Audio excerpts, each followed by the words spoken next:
Hey guys, Brad from RotoHeat back at it with another breakdown. It's hard to believe that through 2 weeks we'd say John Ross had almost 300 yards and 3 touchdowns, but it's the world we're in right now. John Ross is an interesting character. You know, he's putting up big fantasy points, which is all that really matters to us owners. But when you look at his play on the field, I mean, he's still only catching right around 50% of the passes thrown his way. So luckily enough for him right now, he's seeing just an insane amount of volume of targets. AJ Green's still out. Tyler Boyd's been kind of dinged up, and the receiver core is pretty suspect behind that. And John Ross is balling. I mean, like, the dude just playing as well as he could be. The thing that's always been his issue has been those drops. And we've talked about it on the shows before that drops aren't always the receiver's fault. Especially when Andy Dalton's your quarterback, some of those are not going to be on him.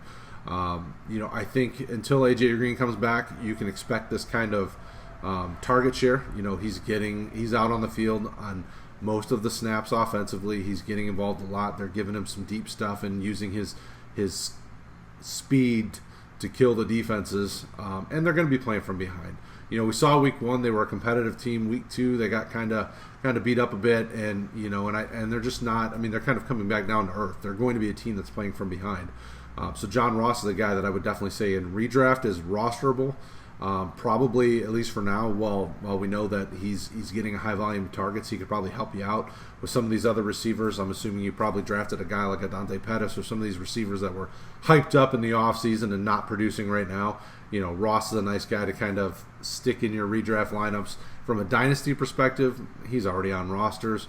Even though he's had a rough couple of years in the league, we can see that he's developing. He's one of those receivers that sticks with the statistics. It takes 2 to 3 years for a receiver to really start getting comfortable. Obviously some of the rookies we're seeing are kind of breaking that mold a little bit, but Ross just needed some seasoning, and that's okay.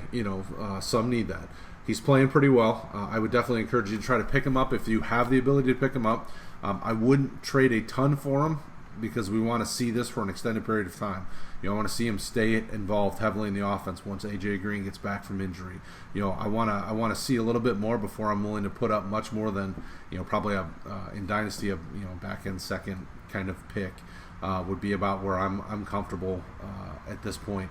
But good luck, and if you need anything else, go to RotoHeat.com.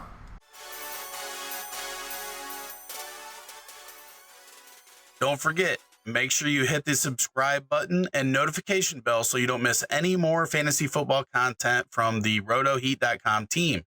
Also, right there, playlist. Hit it. Watch the videos. Do it. You want to. Do it.